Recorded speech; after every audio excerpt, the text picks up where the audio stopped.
ni hao, seja muito bem-vindo para mais uma aula de mandarim. Eu sou o Lin Ken e eu estou aqui para decifrar mandarim para você.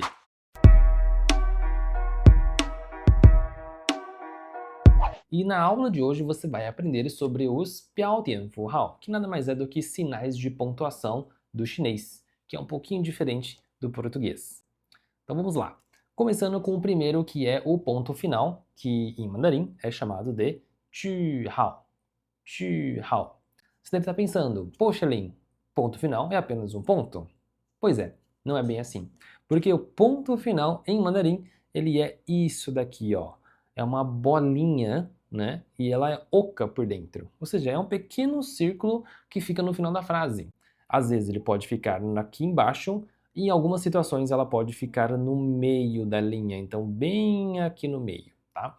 Então temos essas duas maneiras. E tanto um quanto o outro, independente da altura que ela tá, né, se é aqui embaixo ou mais para o meio, ele é o ponto final da frase. Lembrando que não é apenas um pontinho como no português, e sim um pequeno círculo oco, tá bom? Então, exemplo aqui, né? 我是学生, né? 我是学生, eu sou estudante. 学生, estudante, tá? Então, eu sou aluno ou estudante, tá bom? Então, uma afirmação simples, um ponto final desse jeito, tá bom? Segundo é 逗号. 逗号é vírgula, tá? Vírgula em mandarim, ele nada mais é do que a vírgula normal, né? Apesar de algumas fontes, dependendo de como você coloca, ela acaba tendo esse aspecto um pouquinho, parece um 9, né? Então ele é um 9 preenchido, né? Pequenininho aqui, tá?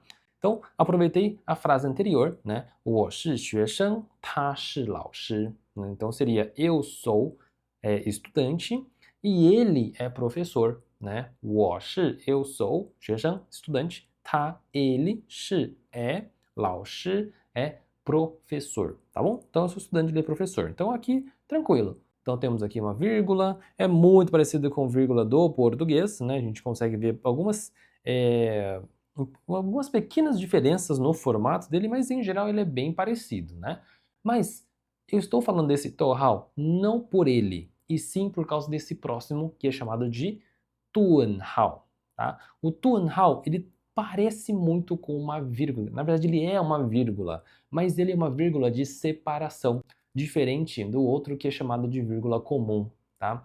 Esse vírgula de separação aqui, ele já não tem no português, tá bom? Ele é um pouquinho diferente. Bom, qual que é a diferença, visualmente falando, né? Ele é desse jeito aqui, ó. Tá vendo que ele tem um traço um pouco mais inclinado, né? Na diagonal, dessa maneira aqui, nessa direção, diferente desse daqui, né? Então essa é a diferença. Se você nunca percebeu isso, começa a notar nos textos em mandarim. Você vai perceber que muitas vezes tem a vírgula dessa maneira, que parece um 9 preenchido, e ele é bem parecido com a vírgula do português. Entretanto, você tem também, né, o tunhao, que ele é uma vírgula um pouco diferente, ele é um pouco menos curvada, ele tem uma inclinação nessa direção aqui, mas ele não parece aquele 9 que eu acabei de mostrar anteriormente. Então, esse daqui é a vírgula de separação, chamado de tunhao, ok? Como é que eu uso o tunhao então? Olha, o tunhao ele serve para separar itens da mesma categoria. Então, por exemplo, né? Aqui você vai falar, ó, a frase é 我买了苹果, eu comprei maçã, né? 苹果, comprei maçã. 香蕉, banana. 橘子, tangerina, né? Ou laranja, na verdade, né? 和葡萄, uva. E uva.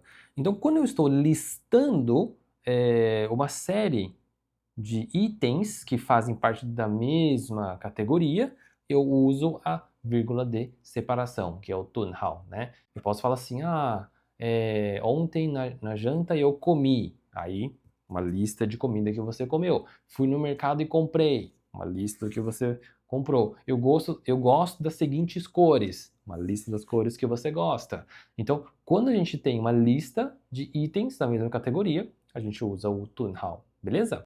Então, essa é a diferença do tunhao com a vírgula anterior, beleza? Então, temos aqui tunhao e temos o touhao, que são diferentes, beleza?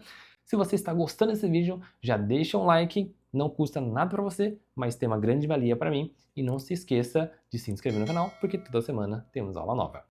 Bom, vamos para o quarto então, que é esse nomezão aqui, né? Então seria 省略号, tá? 省略号é reticências, tá?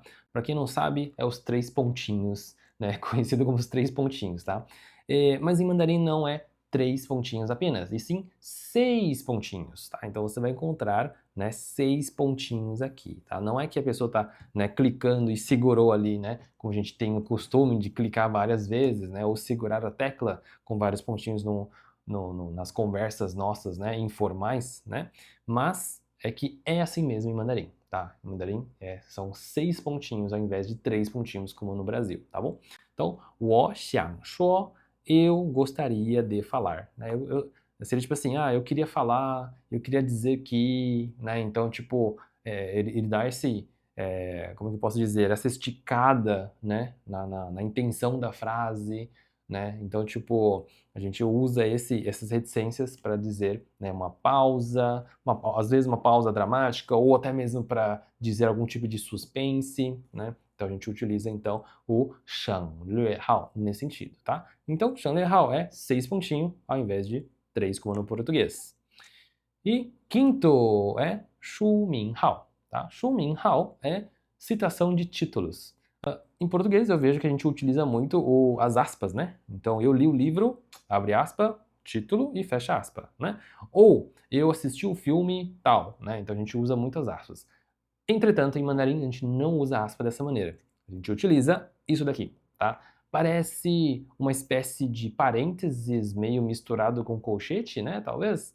Então, mas é meio que duplo, tá? Então, vamos lá. Ni, você, 认识é conhece, né? 孤勇者 seria o nome de uma música, tá? 这首歌吗? Ou seja, você conhece 孤勇者 esta música? Ou seja, você conhece essa música chamada 孤勇者, né? É isso que está perguntando, tá? E aí, o título, a gente coloca ele entre esses sinais aqui, tá? Não é 2 sinais aqui, 2 aqui, tá bom? É um sinal só que ele vem já 2, como se fosse aspa, né? Aspa também, não são 2 risquinhos. O aspa ele já vem com 2 risquinhos como sendo um caractere só, tá? A mesma coisa aqui, beleza?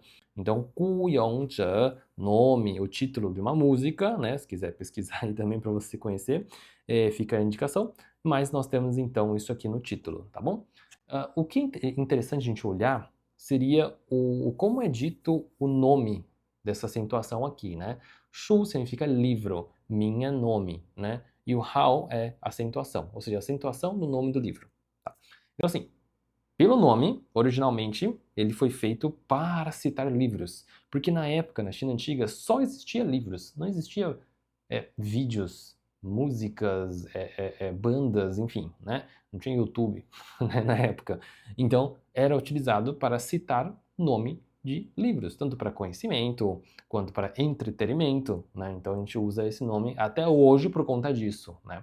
Lembre-se que você está estudando mandarim e mandarim é um idioma milenar. Então muita coisa às vezes pode não fazer muito sentido para você agora, mas é porque você precisa ter uma ótica visando na história, visando no passado. Tá legal?